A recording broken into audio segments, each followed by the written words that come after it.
You and I, who have grown up in a world where advertisements and commercials are just a way of life, they are all over the place. You can't even go on the internet without getting commercials, it's always there.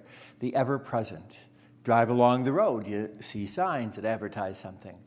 That's just a way of life for us. What I find interesting, though, is that products along the way, they don't stay the same. You ever notice that? I'll get it. You ever notice that? They don't stay the same. They change, All of a sudden, Tide is new and improved, That bar of soap that you've used for years, new and improved. It's always new and improved, and it's wonderful. We just keep getting better and better, and every day, every way, it's always new and improved. Maybe. I don't know. There are some things, though, that do become new and improved. And that's what the author of the letter to the Hebrews is telling us. There was the covenant that God made with Abraham, Isaac, and Jacob. The covenant was renewed with the people at Mount Sinai when Moses came down with the law and gave it to them. This was a way of living. We think of law in terms of rules that need to be observed. But in the Jewish understanding, it wasn't about rules. It was about a way of life. How do we live with each other? I remember my parents telling me the story about when they were first married. My dad left for induction into the Army days after they were married, and so it was about 2 years before they ever actually lived together, and that was when my dad came back from the Aleutians and was stationed down in Florida as an MP riding the trains. This was during the last year of World War II, and so, they lived together down in Florida. And I remember them talking about how they decided to divide things up. My father agreed to shine my mother's shoes, and she in turn would press his pants. And almost every married couple goes through this kind of negotiation to find out a way of how we're going to live together and share what needs to be done. And that's true, I think, of most couples. It's true of all people.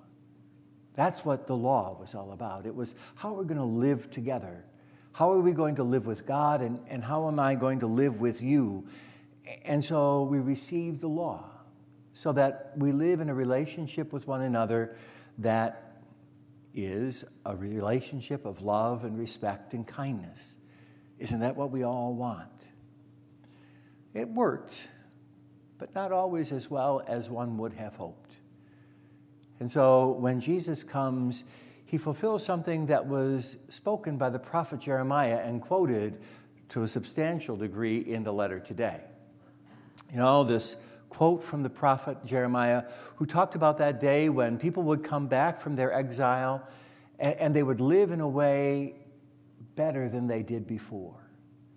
They realized in the exile in Babylon for that 70 years that the reason why they had gotten into trouble is because they really didn't listen to God. If they had only really listened, if they had taken their relationship to God to heart, they would have been so much better, and this probably would not have happened to us. And so when they came back to Jerusalem to rebuild the city, they were also determined to rebuild a life of faithfulness, and they sought to do that. Jeremiah foresaw that day, and he said, "This will be new and improved, my friends. It'll be a new covenant. It'll be so good, such an improvement on what was, that it will be almost new." And that's what Jesus does. He comes to make a new covenant with us, to write his law on our heart. And it's really easy to remember because he only gave us one commandment, just one. You can write it, a little tiny thing. It doesn't take much. Love one another as I have loved you.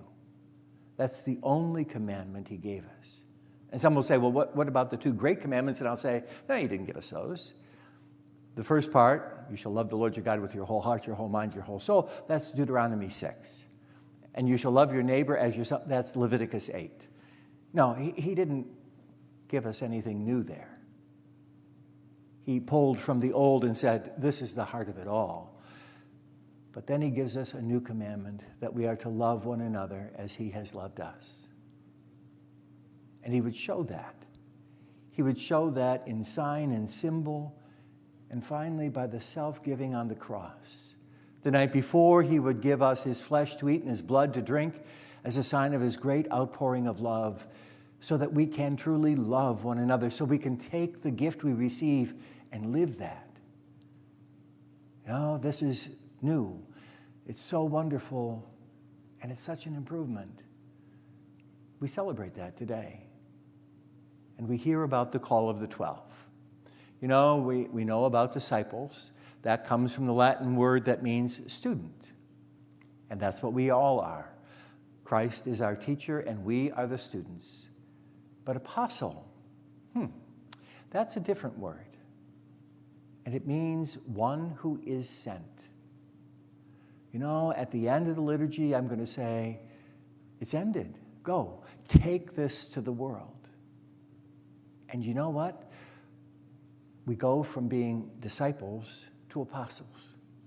To take what we have learned, to take what we have celebrated, and to make it real in the world out there. To make it something that truly changes the world, that can make it new and improved every day as we seek to live the one commandment the Lord gave us, to love one another as he has loved us, to do it in a way that makes it real.